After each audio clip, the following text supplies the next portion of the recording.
로컬푸드 운동과 연계해서 지역 농수산물을 학교 급식에 공급하고, 이를 바탕으로 앞으로 지역 공공기관에까지 로컬푸드 공급을 확대하고자 합니다. 그동안 세종시 교육청과 긴밀하게 협력하며 이 사업을 추진해 왔습니다.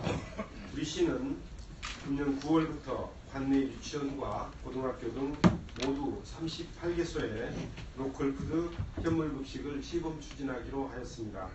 시범 운영하는 38개소는 유치원 27개소, 그리고 동지역 고등학교 11개가 되겠습니다.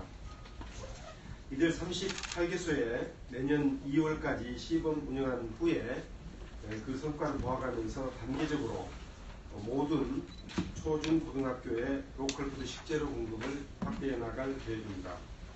시범 운영은 우리시가 현금으로 지원하는 급식비 대신에 지역에서 생산되는 현물, 즉 로컬푸드 식재료를 공급하는 방식으로 진행하게 됩니다. 우리시 공공급식지원센터와 학교가 월별로 생산 공급이 가능한 품목에 대해서 계약을 맺은 후에 중간 조직으로 하여금 농산물을 공급하게 하는 방식이 되겠습니다. 품목과 가격은 가격결정위원회에서 결정하고, 공공급식지원센터에서 월별로 품목 리스트를 제공하고 학교별로 현물 주문과 공급 후 정산을 맡게 됩니다. 현물로 공급하는 품목은 주걱과 잡곡, 채소, 김치 등으로 전체 식재료의 40%를 차지하게 될 예정이며, 나머지 60%는 축산, 가금, 수산, 가공식품 등으로 이들 품목은 기존의 입찰 시스템을 유지하게 됩니다. 현물 급식을 추진하기 위해서 로컬푸드과의 공공급식팀이 있습니다만, 이 팀이 세종형 공공급식의 컨트롤 타워 역할을 수행하고 있습니다. 공공급식센터 도입되어 본격적으로 가동되기 전까지 공공급식팀이 중심이 되어 일선 학계와 계약, 식재료 표준화, 전산 수발주 시스템 도입, 농산물 기획생산 체계와 물류 배송 시스템 구축 등 전반적인 운영 체계를 준비하게 됩니다. 유관기관과 긴밀하게 협력하여 농약 잔류 검사, 축산물 유전자 검사, 이력 추적, 방사능 검사 등을 도입함으로써 식품의 안전성 확보와 위생관리에 만전을 기하겠습니다. 그리하여 인체에 유해한 각종 첨가물, 방부제, 그리고 유전자 변형 농산물, GMO라고 그러죠. GMO 등의 사용을 억제하고 교육청과 연계하여 우리시 전통장류 사용기준을 비롯한 식재료의 세부 품질 기준을 마련할 계획입니다. 앞으로 공공급식 정책 학부모 자문단을 구성 운영하겠으며, 학교 로컬푸드날을 운영하는 등 교육계의 폭넓은 공감과 동참을 이끌어내도록 하겠습니다. 그리고 9월 초에는 일반 시민과 학부모, 학생, 급식 관계자 등 약 400명이 참여하는 세종형 공공급식 추진 선포식을 개최함으로써 학교 급식 각 주체들이 두루 동참하는 세종형 공공급식을 추진해 나가고자 합니다. 로컬푸드 학교 급식 현물 공급은 학생들이 신선하고 안전한 지역 농산물을 먹게 되고, 또 농업인들은 농산물의 안정적인 수요처를 확보할 수 있는 일석이조의 효과가 있는 정책이라고 할 수가 있겠습니다. 또한 지역의 자금이 지역에서 선순환 구조를 만드는 데도 도움이 돼서 지역 경제를 활성화하는 데도 도움이 될 것으로 기대하고 있습니다. 우리 시는 로컬푸드 학교 급식 공급을 성공시키기 위해서 지난해 4월부터 급식센터 건립 민관협의체를 운영해 왔으며, 학교 영양사업 열고 다른 자치단체 사례를 변화가는 등 다양한 노력을 기울여 왔습니다. 로컬푸드 식재료 공급을 전체 학교와 세종시 관내 여러 공공기관까지 확산하는 등 세종형 로컬푸드 운동을 이끌어가는 소중한 계기로 삼도록 하겠습니다. 다음은 생활폐기물 청소체계 개편에 대해서 설명드리겠습니다. 우리 시는 급격한 도시 성장으로 인해서 생활폐기물 발생량이 빠른 속도로 늘어나고 있고, 이에 따라서 기존의 수거 체계로는 적절하게 대처하기가 어려운 실정입니다. 현재 생활 폐기물 수거는 지역과 폐기물 종류에 따라서 시에서 직접 수거하거나 민간 업체가 대행 수거하는 방식을 병행하고 있습니다. 도시 성장에 발맞춰 세종시 전체를 아우르는 효율적이고 통합적인 수거체계로 개편 전환할 시기에 이르렀다고 보고 있습니다. 특히 신도심 지역의 거리 청소는 차도는 도로 담당 부서에서, 승강장과 인도는 또 그 동지역 그 동사무소에서 시설별로 관리를 하기 때문에 관리 주체가 달라서 업무 효율성이 떨어지는 등 통합적으로 관리해야 될 필요가 있습니다. 우리 시의 또 청소 예산 재정 자립도와 또 주민 분담률을 봤더니 이것은 전국에서 가장 낮은 수준으로 종량제 봉투의 가격 인식라도 필요하다고 판단했습니다.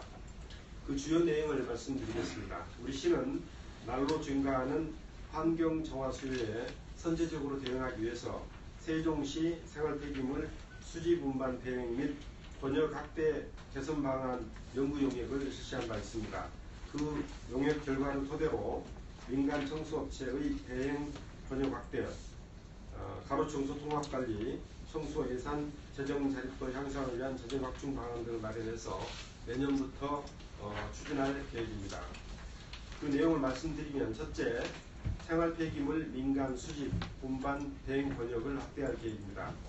현재의 수거 체계를 개선하기 위해서는 환경 미화원을 늘려야 하지만 행정자치부의 기준인건비 운영 체제로 인해서 증원이 현실적으로 굉장히 어려운 상황입니다. 이와 관련해서 기존의 민간업체가 담당하는 2개의 수집 운반 권역을 조치원 지역까지 확대해서 3개 권역으로 확대하고, 쓰레기 봉투, 재활용품, 대형 폐기물, 음식물 수거와 가로청소 업무 등을 민간업체가 일괄 대행토록 하겠습니다. 두 번째로, 가로청소 업무를 환경부서에서 통합 운영토로 결정하였습니다. 생활 폐기물 수거를 민간 대행 용역으로 전환하여 환경미화 청소 인력의 인력 운영에 숨통이 트이게 되면 이들 인력을 활용해서 차도, 승강장, 인도 등 가로청소 업무를 통합 관리 체계로 전환하겠습니다. 아울러 청소 장비를 확충해서 가로청소 업무의 효율성을 높이고 보다 청결하고 쾌적한 도시 환경을 조성할 계획입니다. 지난번에도 말씀드렸습니다만 소형 흡입 전기 청소차 4대, 또 대형 노면 청소차 3대, 음식물 용기 세척 차량 1대 등 모두 8대를 확충한다는 계획으로 있습니다.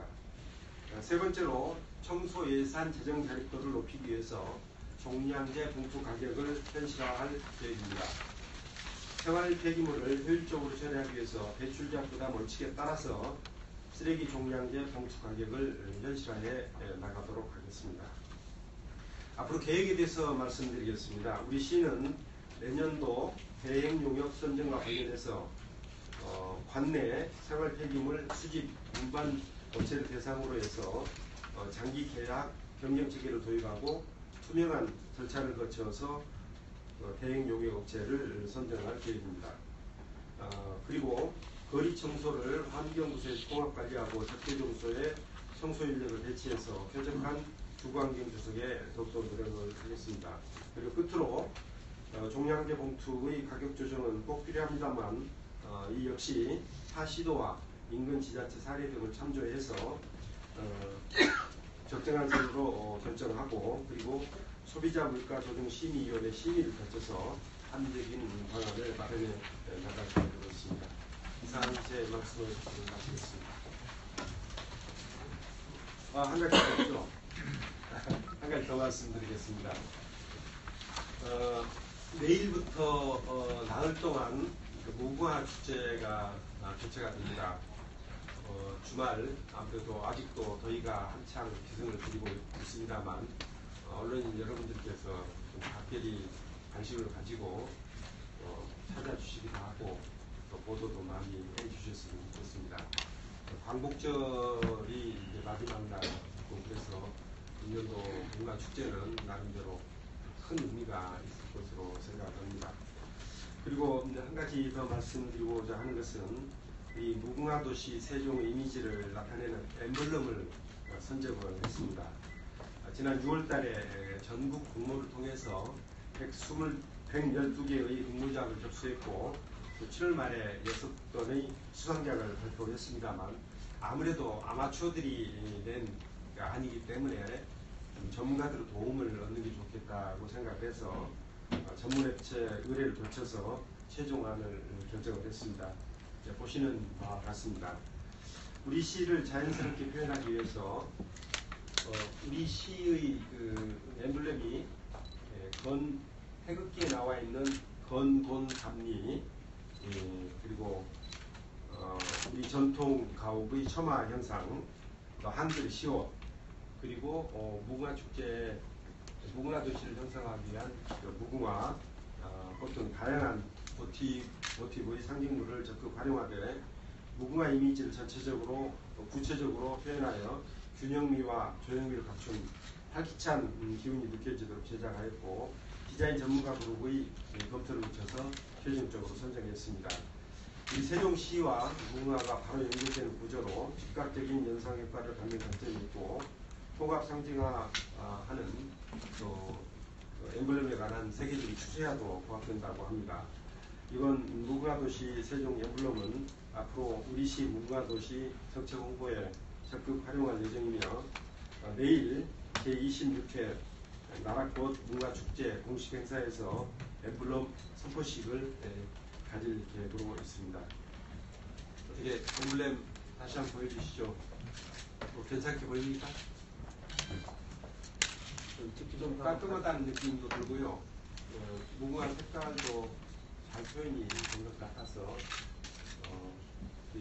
적극적으로 좀 활용할 생각이고 특히 이번 무궁화 축제 기간 중에 활용을 할 생각입니다. 명함도 저렇게 해서 좀 만들었습니다. 이상 말씀드리고요. 이어서 질의 답변 시간을 갖도록 하겠습니다. 질의하시기 전에 성함과 언론사 이름을 말씀해 주시면 감사하겠습니다. TV 녹화를 위해서 마이크를 들고 해주시면 감사하겠습니다. 손을 드시면 마이크를 갖다 드리겠습니다. 질문할 분 계십니까? 네, 여기 팀장님. 예, 중부방송의 김우승 기자인데요. 두 가지 정도 질문을 좀 드리려고 하는데 일단 로컬푸드 학교 현물급식 좀 관련해서는 아무리 이제 현물급식이라고 하더라도 이제 기존의 최저 입찰 방식에서 우수 농산물을 공급을 하다 보니까 보면 아무래도 예산상의 좀 변화는 불가피할 것 같다는 생각이 드는데 그 최저가 입찰할 때랑 현물 공급할 때랑 시에서 부담하는 예산 비율이 한 어느 정도나 더 늘어날 것으로 보이는지 그런 질문 하나 하고요. 또 하나는 청소 쪽 관련해서 신도시 특히 이제 BRT 도로 정류장변에 쓰레기가 많다는 이야기는 옛날부터 이제 계속 흔히 나오고 있는 말인데 주말 같은 경우는 이제 쓰레기 청소가 잘 이루어지지 않을 때는 특히 이제 더 심하거든요. 최근 들어 행자부에서는 이제 쓰레기는 배출자 부담 원칙에 의해서 일단 쓰레기통 같은 거는 설치 않는 걸로 이제 저는 그렇게 알고 있는데 최근에 이제 인근의 천안시 같은 경우에도 아파트 단지나 그런 데는 할 수 없겠지만 주요 버스 정류장 같은 경우에는 쓰레기통을 좀 설치도 하고 그런 단체가 이제 좀 있거든요. 혹시 세종시에서는 그런 계획이라든지 아니면 그 BRT 도로가 이제 주요 손길이 미치기 어려운 곳에 대해서는 어떻게 좀 청소를 좀 해나갈 계획인지 듣고 싶습니다. 우선 그 학교 급식비에 대해서 우리 시에서 전체 급식비의 50%를 지금 지원을 해주고 있습니다. 전적으로 보면은 상당히 많이 지원하는 편에 속합니다. 이 학교 이제 급식에 소요되는 비용이 어떻게 보면 인건비하고 또 식재료비 이런 걸로 이제 구성되는데 우리 시에서는 주로 식품비를 부담하고 교육청에서 인건비를 부담하는 그런 식으로 운영하는 게 좋겠다 생각하고 있습니다.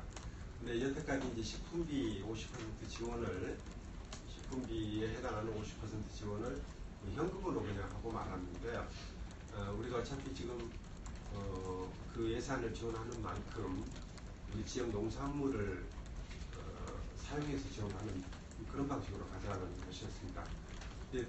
그렇게 할 경우에 이제 여태까지는 각 학교에서 영양사 선생님들이 가서 시장에 가서 식품을 구입하거나 경우에 따라서는 입찰 방식으로 해서 하게 되는데, 입찰 방식으로 하게 되면 우수한 농산물, 안전하고 좋은 농산물보다는 싼 농산물이 공급되게 되고, 또 이 지역 농산물보다는 다른 지역 농산물들이 공급될 가능성이 크기 때문에 우리가 공공급식 센터를 마련해서, 이 공공급식 센터는 공공기관이 되기 때문에 학교하고 이 공공급식 센터 간에는 수의계약이 가능하게 됩니다. 공공기관이니까. 그리고 공공기관에서 이제 농가들하고 품목별로 이렇게 계획을 세워가지고 미리 필요한 농산물을 재배하게 하고, 그리고 그 결과물을 이제 중간 조직을 통해서 물론 이제 입찰 절차를 거치겠지만 그런 방식으로 해서 공급하게 하겠다는 얘기입니다. 실제 이제 예산 부담의 경우에는 예산 부담이 더 늘어나거나 그러지는 않을 걸로 생각을 합니다. 농가 입장에서도 미리 수요처가 확보가 돼 있으면은 미리 계획을 세워서 할 수가 있기 때문에 오히려 판매처가 확보되는 그런 장점이 있고, 그래서 미리 계약 재배를 하거나, 사실상 계약 재배에 준하는 품목별로 우리가 필요한 품목들을 다 재배하게 만든다든지 그렇게 되면은 오히려 값싸게 또 공급받을 수 있는 그런 장점도 있어서 예산이 추가로 더 소요되거나 그렇지는 않을 것으로 생각하고 있는데, 조수장 특별. 네네. 방금 말씀처럼 예산상 큰 차이가 없을 걸로 생각하는 이유 중에 하나는 지금 초등학교, 중학교만 합해서 한 56개 학교가 됩니다. 그 학교별로 입찰자를 정하는 그런 시스템이 아니라 통째로 공공급식센터에서 정하기 때문에 가격 협상력이 훨씬 더 좋게 가져가게 되기 때문에 예산 차이는 크게. 그러니까 구매력이 한쪽에 모여지게 되면 그만큼 협상력이 커지고, 또 농가들 입장에서도 안정적인 수요처를 확보하기 때문에 좀 가격을 좀 싸게 하더라도 안정적인 수요처를 확보하는 것이 훨씬 더 도움이 된다는 그런 판단들을 하게 될 것입니다. BRT 노선 주변이 지금 도로라든지 인도, 또 주변에 녹지대 이런 거 관리 주체들이 전부 달라가지고 도로 청소부터 먼저 하고 났는데 인도 청소 안 됐다든지 그러면 계속 지저분하게 보이고 그런 문제가 있어서 실은 우리 부서별로는 굉장히 그것 가지고 여러 차례 좀 논의를 해서 다행스럽게 우리 환경정책과에서 그래서 통합적으로 관리하는 쪽으로 결론을 냈다는 말씀 드리고요. 그렇기 때문에 앞으로 이제 관리가 좀 더 체계적으로 잘 될 것으로 생각합니다. 쓰레기통 설치 문제 관련해서는 지난번에 우리 내부적으로 좀 토의를 했는데 결론을 내지를 못했습니다. 한 6개월 정도 좀 더 검토를 해보고 난 뒤에 결론을 내기로 했습니다. 왜냐하면은 여러 지방자치단체 사례를 보니까 이제 커피캔이라든지 이제 플라스틱 이런 것들 중심으로 해서 이제 그릴 수 있도록 이렇게 조그만 쓰레기통을 설치하게 되면은 또 상당히 효과를 보는 것도 있고, 또 반면에 그게 또 쓰레기를 양산하게 만드는 그런 문제점도 있고, 그래서 다른 지방자치단체 사례들을 쭉 보니까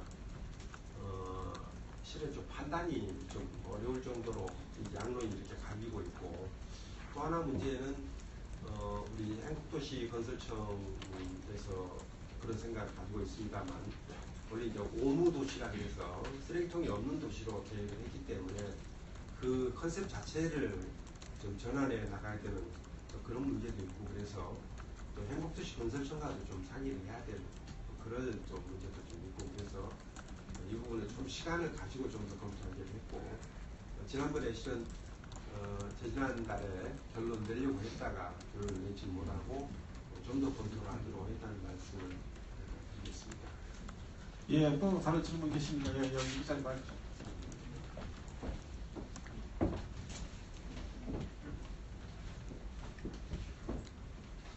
예, 대전포스트의 이승 기자입니다.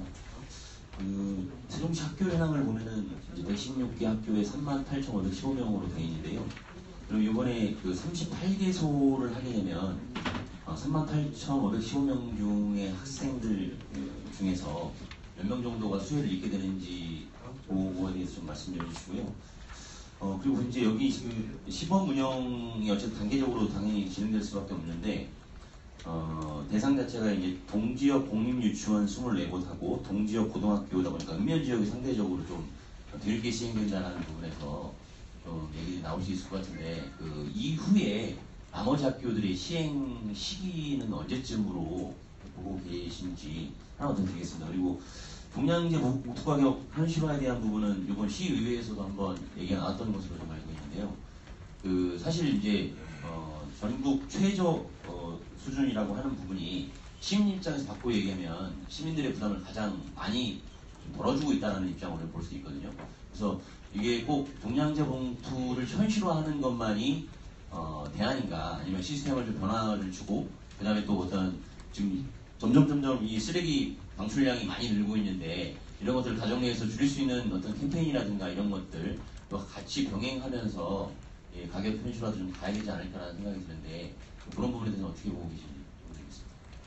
그 학교 급식은 전체 학교 수가 공립유치원을 포함해서 116개인데 38개 학교가 해당되기 때문에 저는 비율로 보면은 한 30% 정도가 해당된다 이렇게 보시면 되겠고요.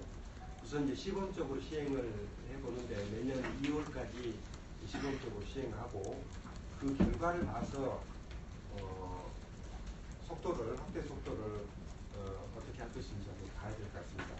아주 결과가 좋으면은 내년 2월에 116학교에 다시 시행을 하게 될 것이고요. 그 시행 과정에서 좀 문제점이 있거나 그러면은 좀 더 보완 반드시켜야 될 필요가 있을 것이고 그것을 판단을 해서 시범 운영한 후에 하는 것으로 그렇게 이해를 해주셨으면 좋겠고요. 두 번째 이제 쓰레기 문제와 관련해서는 기본적으로 배출자, 그러니까 원인자 부담을 늘려나가는 것이 바람직한 정책이라는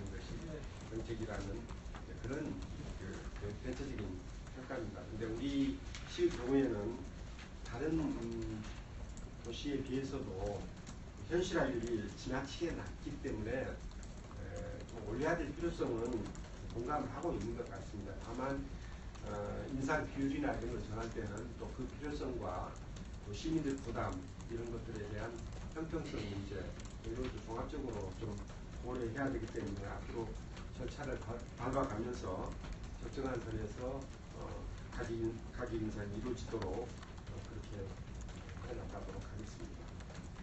그리고 캠페인을 걸 필요가 있다는 말씀은 동감을 하고요. 이제 시민사회단체와 적극적으로 협력을 해서 캠페인도 적극적으로 돌려나가고 이 신도시 지역에 도입해서 쓰고 있는 클린넷 시스템에 대해서도 좀 고민을 많이 하고 있습니다. 가장 큰 문제가 클린넷 시스템은 진짜 쓰레기를 쉽게 버릴 수 있도록 만드는 시스템인데 그게 쓰레기는 지금으로 좀 더 너무 쉽게 버리도록 하는 것이 꼭 좋은 정책이 아닌가 하는 그런 생각도 좀 하나가 있고요. 또 하나는 일반 쓰레기하고 음식물 쓰레기가 투입되고 나면 안에서 섞이게 돼서 음식물 쓰레기가 일반 쓰레기까지 다시 좀 오염시켜서 일반 쓰레기의 저장하는 문제라든지 저장을 어렵게 하는 문제도 있고 또 악취를 유발하는 그런 문제도 있고 그래서 그 음식물 쓰레기를 바로 처리하는 방법에 대해서 좀 고민을 할 필요가 있다고 생각하고 있고요. 담당 부서에서 그런 고민을 좀 하고 있습니다. 쓰레기 문제도 실은 의외로 상당히 많은 전문성이 좀 필요한데 우리가 뭐 잘 아시는 바와 같이 이제 아무래도 농촌 지역 중심의 그 행정체제에서 도시 중심의 행정체제로 급변하게 변하는 과정에서 아무래도 우리 공무원들이 그런 전문성을 적절하게 확보하고 있는가 하는 뭐 그런 고민도 좀 있고요. 그래서 우리 이 담당 직원들 입장에서는 한편으로는 좀 공부를 해가면서 배워가면서 또 문제를 해결해 나가야 되는 뭐 그런 점도 있고 그래서 뭐 고민이 많을 수밖에 없다. 좀 이해해 주셨으면 좋겠습니다. 예, 또 다른 질문 계십니까? 예, 마이크 갖다 주시죠.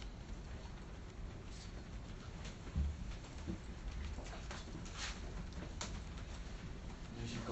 안녕하세요. 안녕하세요. 그 학교 급식을 이제 그 급식비 대신에 현물 지원하신다고 하셨는데 그 지난해 기준으로 연간 그 급식비 지원액이 어느 정도인지 그리고 이 현물로 지원하게 되면 기존 그 지역 농산품 비율이 5%에서 어느 정도로 높아질 건지 그 정도 하고요. 그리고 사실 이게 뭐 취지는 굉장히 좋은데 이게 그 품종 소량 생산을 이제 그렇게 해야 되는데 그렇게 되면 자연히 그 가격 경쟁력은 좀 떨어질 수 있는 우려가 있거든요. 이런 거를 좀 뭐 시에서 뭐 생산 단가를 낮출 수 있는 그런 대비책이나 뭐 예방책 같은 게 있으신지. 예산 규모는 저 통계를 바로 좀 드리도록 하겠습니다. 이제 그 로컬 푸드를 이제 크게 보면 한 3단계 정도 나눠서 좀 생각을 해봐야 될 것 같은데요. 지금 이제 우리 시에서 지금 아직까지도 비교적 성공적으로 좀 추진이 되고 있다고 생각하는 농산물 직거래, 그러니까 농민들이 생산한 농산물을 도시 지역에 와서 관리하는 것은 싱싱장터 도감점을 운영을 하고 있는데 그 프로그램은 비교적 성공적으로 진행되고 있어서 2호점, 3호점을 내가면서 그걸 좀 발전시켜 나가면 될 것 같고요. 두 번째는 이제 도시민들을 농촌으로 끌어들여서 농사체험, 농촌체험을 하게 만들고 그렇게 해서 이제 어찌 보면 소비자의 눈으로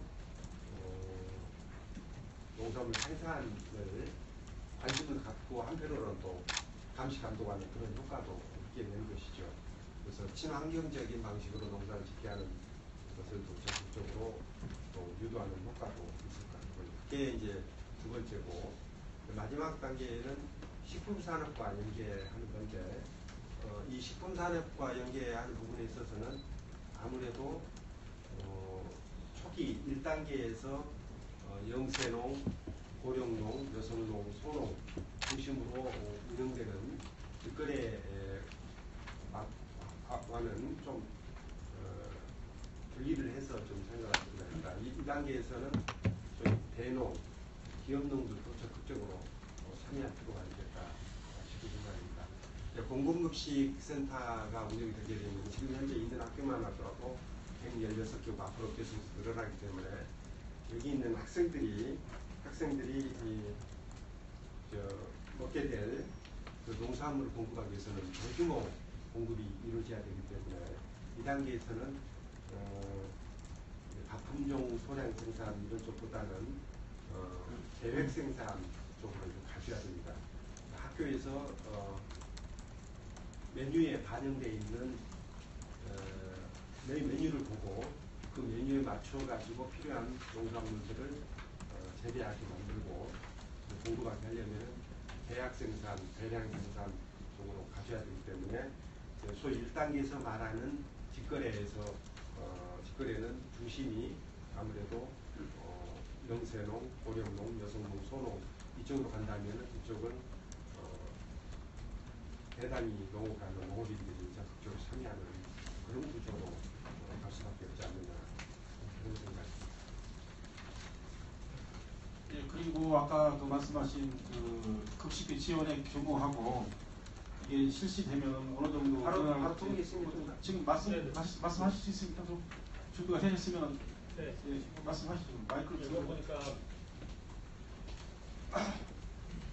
작년에 연간 우리 시에서 이제 교육청 쪽으로 한도시 때문에 보내는 금액이 한 100억 원 정도 됩니다. 그리고 유치원하고 동지고등학교에 우수한 농산물 공급하는 게 약 9억 원입니다. 시범 사업을 하는 거는 이 후자에 말씀드린 유치원하고 고등학교 9억 원에 대한 예산을 하반기에는 한 2억 정도 예정이 있습니다만 이거부터 우리가 현물로 부식해보자 이런 식으로 얘기해 주시면 됩니다. 세부적인 통계.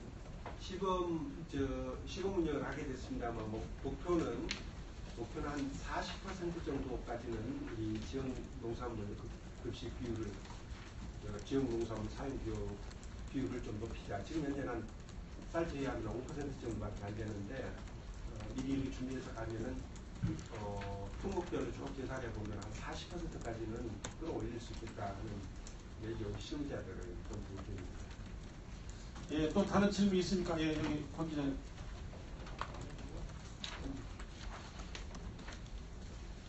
네, 충남도의 권호주 기자입니다. 지금 로컬 푸드 학교 급식에 대해서 관내 업체 중에서 햇섬을 받은 업체가 있는 걸 알고 있는데 혹시 그 햇섬을 받은 업체하고 연계성을 가지고 납품할 계획이 있는지 하고요. 네. 그다음에 로컬 푸드가 1호점, 2호점, 3호점 계속 생긴다고 했는데 그 지역 인근에 소규모 슈퍼를 가지고 계신 분들이 피해가 많이 보고 있다고 했는데 거기에 대한 대책 마련이 있는지 하고요. 그다음에 이제 생활 폐기물에서 저번에 우리 이제 보도 자료하고 이택 사업을 한번 방문한 적이 있는데요. 그 전기 노면 청소차를 보급하기로 우리가 이제 연구비도 지원해주고 보급하기로 했는데 이번에 이제 환경미화원을 더 추가로 많이 모집한다는 것은 양쪽에 예산이 편성되는 게 아닌가 거기에 대해서 좀 말씀해 주세요. 그 햇섭 부분은 좀 답변을 해주겠습니다. 햇섭을 갖고 있지 않으면 공급식 지원할 수 있는 업체가 선정이 되지가 않습니다. 지금 저희들이 농산물 한 군데, 축산물 네 군데, 김치 2개 업체 이렇게 전체가 햇섭 안내에 다 있는데 업체 몇 군데나 있는지 얘기합니다. 햇섭을 가진 업체 전체가 대상은 아니고 그 중에서 이제 위원회를 구성을 해가지고 평가를 몇 해서 군데나 있는지 햇섬을 받은 업체가 그거는 저희들이 따로 조사를 파악을 해서 한 군데도 없는 거 그렇지 않습니다. 농산물 한 군데, 그 다음에 축산물 4개 업체, 김치 2개 업체 전체가 지금 햇섭을 받은 업체입니다.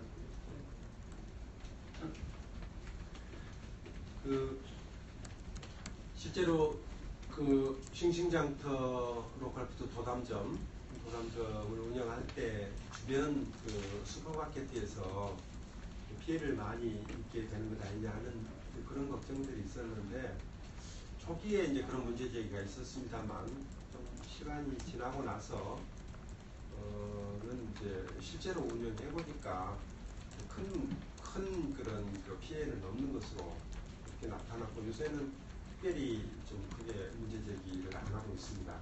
그래서 그거는 이제 실제로 운영해 보니까 이렇게 품목이나 이런 것들에 있어서 크게 이제 겹치거나 이런 부분들이 많지가 않아서 실제는 그렇게 피해는 그렇게 많지 않은 것으로. 문제를 제기를 했는데 시에 반영을 안 해준다는 것 같습니다. 아닙니다. 저도 직접 만나보기도 했고요. 얘기를 했는데 대체로 이제 서로들 좀 이해를 하는 것 같고요. 그리고 그 전기 노면 청소차는 이제 어차피 사람을 투입해서 한다 하더라도 하기 어려운 부분들, 예를 들어서 전기 노면 청소 같은 경우에는 자동차가 그러니까 교통량이 많은 상태에서 노면 청소를 해야 되기 때문에 그런 경우에는 결국 사람 손으로 하는 데 좀 한계가 있고 또 먼지 흡입이라든지 이런 일들을 해야 되기 때문에 그런 이제 전기 노면 청소차 등등은 결국은 사람의 인력으로 좀 대체하기 어려운 부분들을 하는 것이고요. 또 물론 지금 이번에 이제 청소 운영 체계를 개편해서 인력 재배치를 하지만 여전히 우리가 인력은 넉넉하게 쓰지를 못하는 그런 상황이기 때문에 우리가 가급적이면은 기계로 할 수 있는 부분들은 최대한 기계로 활용해서 하는 것이 좀 필요하지 않나 이렇게 생각하고 있고 어제 저희가 규제 프리존 특별법 제정을 좀 서둘러서 해달라 하는 그 촉구하는 행사를 어저께 했었습니다. 그래서 이제 국회 기재위원장, 호남시 지역발전위원장, 유일호 기재부 장관, 그리고 수도권을 제외한 14개 시도, 시도지사 그리고 여러분들이 참석해서 있었는데 저희는 우리 지역 이제 특화 산업이 에너지 IoT입니다. 그래서 에너지 IoT 산업 관련해서도 제가 이런 부분들을 좀 강하게 좀 어필을 하고 왔는데, 예를 들어 이제 전기차나 이런 것들은 어떤 문제가 있냐면은 충전하는 데 시간이 좀 많이 걸리고요. 급속 충전을 하더라도 20분 내지 30분, 완속 충전을 하게 되면 서너 시간 이렇게 걸리는데, 그러니까 일반 승용차 가지고 전국적으로 돌아다니고 그러면은 아무래도 이렇게 충전 문제라든지 한번 충전했을 때 갈 수 있는 거리 이런 문제 때문에 좀 어려움이 많은데, 그래서 저는 오히려 이 노면 청소차를 전기로 할 경우에는 이것은 일정한 구역, 그 도시를 벗어나지 않기 때문에 오히려 충전이나 또 활용하는 것도 오히려 좀 쉬운 측면도 있고, 또 전기 농기계도 마찬가지 그런 측면이 있습니다. 또 택배 차량 같은 것도 그런 측면이 있어서 우선 전기차 전체에 대해서 지원을 하기보다는 시범적으로 이런 특수 차량을 먼저 시범적으로 지원해서 정착시키는 게 좋지 않느냐 하는 그런 말씀도 드리고, 그래서 이거는 이제 우리 이 청소 체계를 좀 첨단화, 현대화시키는 그런 의미도 있지만은 또 우리 지역 특화 산업인 에너지 IoT와 관련해서도 도움이 되는 그런 산업이다 이렇게 이해할 수가 있겠습니다. 그럼 질문해 주시죠. 예. 네, 안녕하세요. OTN 뉴스 임헌선 기자라고 합니다.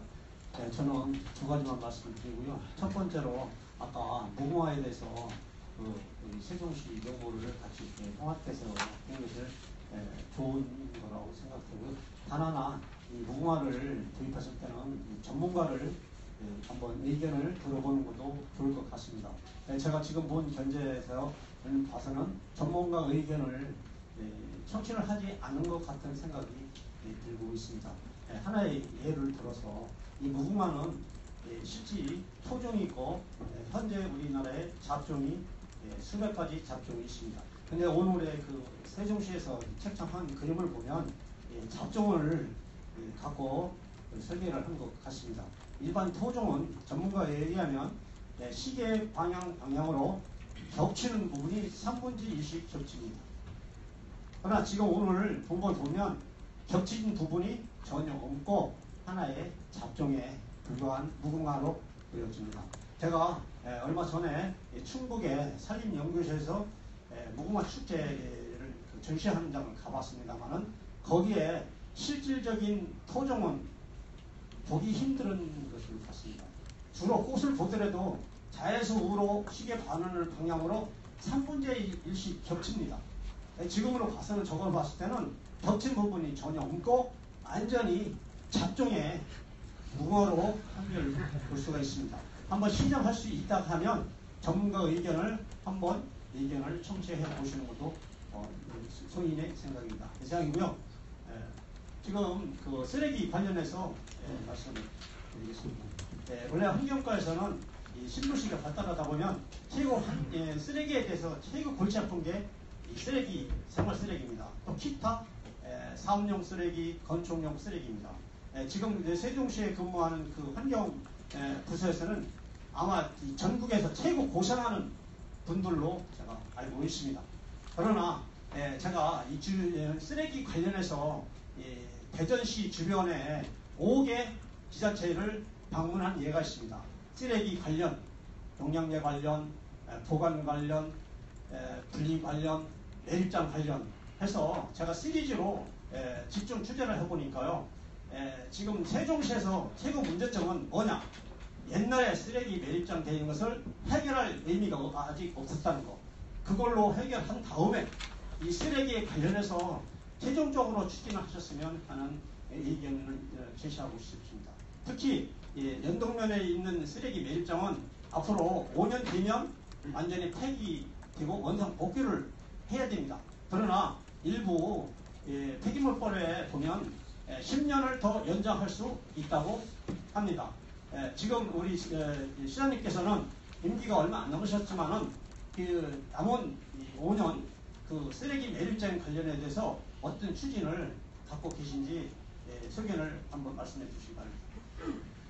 그 무궁화는 뭐전 세계적으로 다양한 그 종류가 있고 우리나라를 이제 대표하는 무궁화는 주로 이제 그 백단심 그리고 홍단심 이런 무궁화들이 우리나라를 이제 대표하는 그런 무궁화입니다. 지금 보시는 것은 이제 홍단심에 해당하는 이제 그런 무궁화고 아까 뭐 잡종이라고 말씀하셨는데 표현이 좀 그 잡종이라는 표현보다는 계량종 뭐 이런 식으로 표현하는 게 좋겠다 싶은 생각이고요. 나락권 무궁화를 좀 소중하게 생각하는 그런 뜻에서라도 잡종이라는 표현을 좀 안 쓰시는 게 좋겠다 싶은 생각이고요. 저도 이제 무궁화에 대해서 관심은 많지만 실은 무궁화에 대해서는 또 무궁화를 키우는 전문가들, 식물 무궁화에 대한 그 전문가 그리고 무궁화 관련된 문화 뭐 이런 측면 전문가들도 많이 있고요. 또 무궁화 관련되는 여러 단체들, 학술 단체들도 굉장히 많습니다.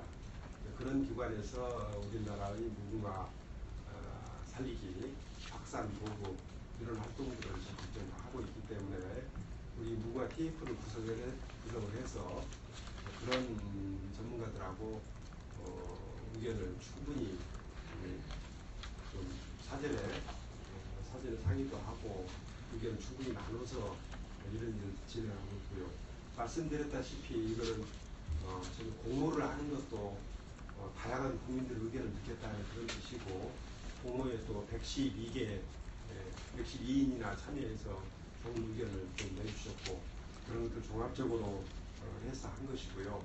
그래서 무궁화 품종 어느 특정 품종 하나만을 생각을 해서 그걸 형상화시킨 것은 아니고 우리나라 대표하는 무궁화 전체를 놓고 대표성 있는 무궁화 형상을 만들기 위해서 노력을 했었다는 말씀을 드리겠습니다. 결론적으로 말씀드리면은 그동안에도 전문가들이 많이 참여해서 의견을 냈고 앞으로도 또 그렇게 할 생각입니다. 쓰레기 청소 체계 개편하는 문제대로 또 추진하고요. 또 쓰레기 매립장 처리 문제는 쓰레기 매립장 처리 문제대로 별도로 생각을 해야 될 문제입니다. 쓰레기 매립장 처리 문제 관련해서는 실은 우리 환경부하고 함께 문제 해결책을 찾아야 되는 그런 점도 있고 그래서 지금 연동면에 있는 안중 매립장 같은 경우에는 관리 책임이 오히려 우리 시보다는 우리 시에서 지정 폐기물 하고 일반 폐기물 이렇게 나눕니다만 같이 섞여 있고 그래서 환경부에서도 직접 좀 관리해야 될 책임도 있고 그래서 이 문제에 대해서는 우리 시와 환경부가 좀 협의해서 대책을 마련해 나가고 있고요. 이 역시 저희가 소홀하게 생각하고 있는 분야는 안전한 말씀을 드리겠습니다. 예, 또 다른 소문 아까 송수환 예,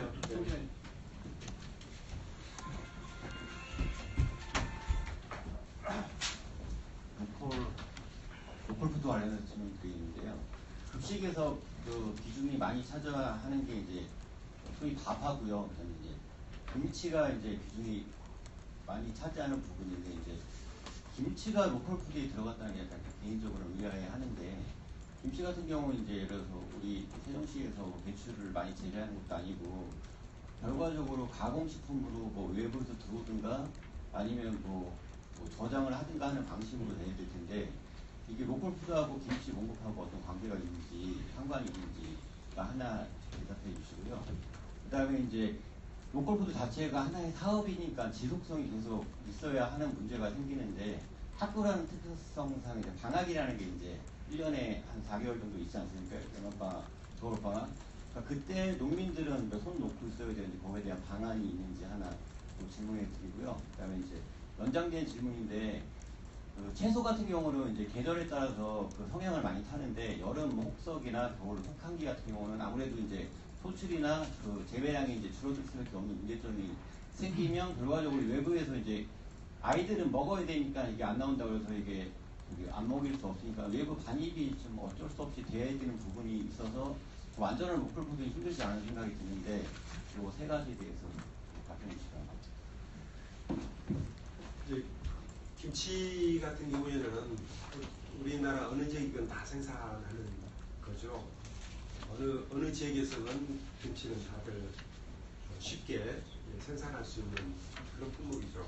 어느 지역에서나 배추, 무 다 심을 수 있고, 우리 세종시 지역에서도 필요한 배추, 무 심어서 김치 만들 수가 있죠. 그래서 이제 김치 같은 것은 우리 로컬 푸드로 쉽게 할 수 있는 것이라고 봅니다. 다만 이제 문제는 학교가 필요로 하는 물량, 우리가 이제 급식 그 식단을 쭉 짜잖아요. 식단을 짜게 되면은 그 식단을 짜는 것을 학교별로 쭉 모으게 되면은 김치가 얼마만큼 분량이 필요하고 이런 것들이 다 집계돼서 나오잖아요. 지금 현재는 영양사 선생님들이 그때 필요한 물량을 시장에서 사서 직접 김치를 담그거나 아니면 김치를 사다 쓰거나 뭐 이런 방식인데, 이제 그걸 전부 모아서 공공급식센터에서 필요한 물량을 주문을 하는 것이죠. 그러면은 우리 이제 김치 생산도 계획적으로 할 수가 있게 된다는 것이죠. 그럼 필요한 물량만큼 배추나 무를 재배를 하고 또 그걸 활용해서 김치를 담그고 필요한 시기에 공급을 하는 그런 방식으로 이루어질 것이다. 그런 말씀드리고요. 이제 방학 기간 중에도 역시 그러니까 필요한 시기에 필요한 물량을 이렇게 알려주게 되면 방학 같은 때면은 그때는 필요 없게 되는 것이죠. 그러면은 그 시기에는 공급하지 않아도 되니까 그때 그래서 이제 결론적으로 말씀드리면은 계획생산, 대공급이 가능하게 되는 장점이 있기 때문에 우리 방학 때는 빼고 공급할 수 있도록 미리 거기에 맞춰서 배추나 무를 재배한다든지 이런 방식으로 해나가면은 오히려 농가에서도 공급 물량을 맞추는데 좀 도움이 될 것이라 이렇게 생각을 하고요. 그렇게 되면은 저는 이제 외부 반입 물량을 미리미리 준비를 하기 때문에 그거는 얼마든지 최소화시킬 수 있다고 봅니다. 다만 우리 시 관내에서 다 처리하기 어려운, 다 제공하기 어려운 그런 물량들이 적지 않게 있을 것입니다. 특히 이제 가공식품이나 이런 것들은 뭐 아무래도 대형 그 제조업체 이런 데가 경쟁력이 있기 때문에 그런 것들은 아무래도 대형 그 가공식품 이런 쪽은 우리 지역 관내에서 제대로 커버하기 좀 어려운 그런 측면이 있고, 그래서 이제 저희가 목표로 삼는 것이 주로 이제 농가에서 쉽게 생산할 수 있는 그 채소류라든지 과일이라든지 이런 것들은 가급적이면 우리가 최대한 공급할 수 있도록 하고, 가공식품은 점차 늘려나가는 그런 방식으로 해서 한 40%까지 좀 끌어올리는 게 좋겠다. 그런 목표를 세운 겁니다. 추가해서 질문 하나 그냥 더 예, 드리는데, 예. 만약 김치로 예를 들면 이런 큰 게 배추로 예를 들었을 때 로컬 푸드과 공공급식팀에서 예를 들어서 배추나 식자재를 구입한 다음에 업체 아까 두 군데 있다고 그러는데 업체들이 공급을 하는 방식입니까? 아니면은 업체에서 그 식재료를 구입한 상태에서 공급하는 방식인지 어떤 방식인지 말씀해 주시죠. 그러니까 해썹 그 인가를 받은 이제 김치 제조업체가 있을 거고요. 김치 제조업체에 이제 그런 품목과 이제 수량이 나가게 되면은 김치 제조업체는 뭐 농가하고 계약을 맺어가지고 농가로부터 배추나 무 공급을 하는 그런 방식이 되겠죠. 제조업체 구매 방식이라고 이해하면 됩니다. 김치도 이제 아무래도 식품 제조 허가를 받아서 해야 되기 때문에 이제 관내에도 그런 업체가 있는 것으로 알고 있고요.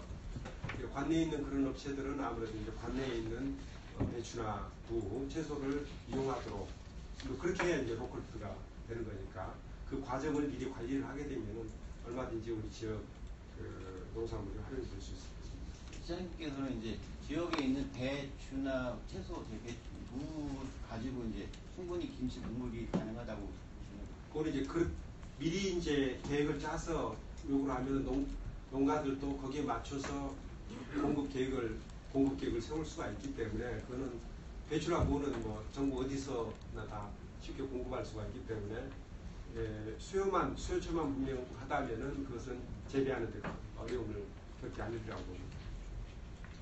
조수창부장님 보충 설명 해주시죠. 지금 현재도 김치 공급은 지금 주로 2개 업체가 전담을 하고 있는데요. 지역 배추를 사용하는 게 80% 정도 됩니다. 나머지 20%는 타 지역 업체에서 들어온다 하더라도 친환경 농산물로만 지금 배추가 만들어져서 공급이 되고 있습니다. 약선원 같은 데서는 세종 지역에서 나는 배추만 사용하는데 시장 점유율이 부산급식 관련해서 이제 8대2가 되기 때문에 지금도 80% 이상을 지역 배추로 다 공급을 하고 있다.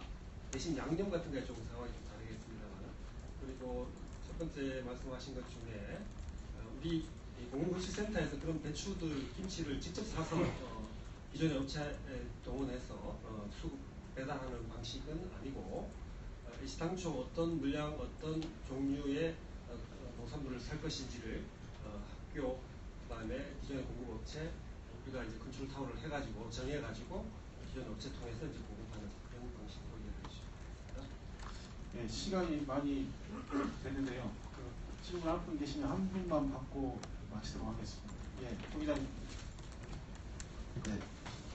해에 대해서 조금씩 준비했는데요.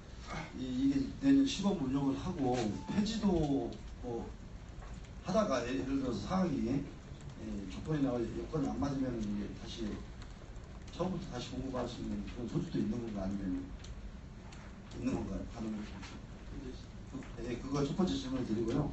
두 번째는 이 중간 조직이 있지 않습니까? 우리 공공급식팀이 있는데 중간 조직에 마진은 대략 왜냐면은 그 산지가가 있고 중간 예를 들어서 중간 관리해서 어느 정도 이익을 보면서 공부를 해줘야 되거든요. 그 마진은 한 대략 어느 정도 보고 계시는지 그거 하고요. 그 다음에 이제 예를 들어서 이게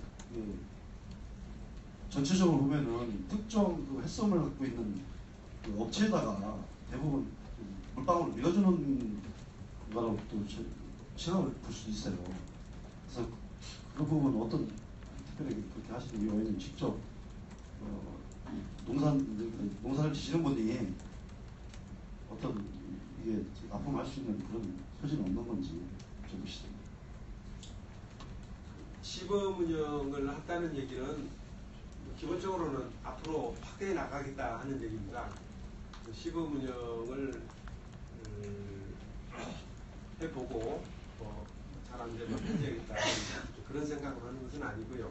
저희는 이제 시범 운영을 시작할 때는 이제 어느 정도 자신이 있을 때 시범 운영을 시작하는 것이고요. 그리고 이제 시범 운영을 하는 과정에서 이런저런 문제점이 있으면은 보완 발전을 시키고 또 경우에 따라서는 그 속도를 조절하는 것도 좀 고민을 해봐야 될 거고 그러는데 시범 운영한 후에 뭐 폐지하겠다는 그런 생각은 아니다. 그 정도 자신은 있다. 계속해서 해나갈 수 있는 그런 자신은 이미 있고 실제로 우리가 거의 1년 반 가까이를 준비를 해왔습니다. 상당히 많은 준비가 되어 있는 상태다 하는 그런 말씀 드리고요. 물론 이제 중간 조직이 뭐 어느 정도 마진은 가지게 되겠죠. 그렇지만 그 마진 규모가 어느 정도 되는지에 대해서는 마진 얼마를 보장해 줘야 된다든지 하는 뭐 그런 방식으로 일을 하지는 않습니다. 그거는 이제 마진 얼마다 뭐 이런 식으로 이렇게 정해서 미리 정해놓고 하거나 그러지는 않겠다는 말씀이고요. 해썹은 이제 해썹 인가를 받도록 해놨기 때문에 우리가 이제 물량이 많아지고 그러면은 해썹 인가는 뭐 딱 일정한 업체만 딱 주고 더 이상 안 주거나 그런 것이 아니고 기준만 맞추게 되면은 뭐 다른 업체들도 얼마든지 민간을 받을 수가 있기 때문에 이 시장 규모가 늘어나면은 지금 있는 업체 외에도 다른 업체들도 얼마든지 들어올 수가 있고, 그렇기 때문에 뭐 특정 업체를 밀어준다든지 뭐 이런 일은 일어나지 않을 거로 생각합니다. 우리 공무원들이 일을 보다 공정하게 해야죠. 그런 걱정을 시민들이 그런 걱정을 하지 않게끔 정말 공정하게 일하는 것이 무엇보다도 중요하다고 생각을 하고요. 우리 담당 직원들이 그런 자세로 일을 하리라고 믿고 저도 또 그렇게 하도록 점검도 하고. 네, 55분이 됐습니다. 이것으로서 오늘 강의 브리핑을 마치도록 하겠습니다. 참석해주신 언론인 여러분 감사합니다. 네, 고맙습니다. 그리고 늦게 오신 분들을 위해서 두 가지 광고 말씀을 드리겠습니다. 11시 반부터 그 점심이 시청주의 기와꿀이라는 식당에서 있습니다. 그리고 금요일 날부터 다음 주 월요일 날까지 4일 동안 본가책 축제가 열리는데 현장에 프레스센터를 운영해서 기자 여러분들이 취재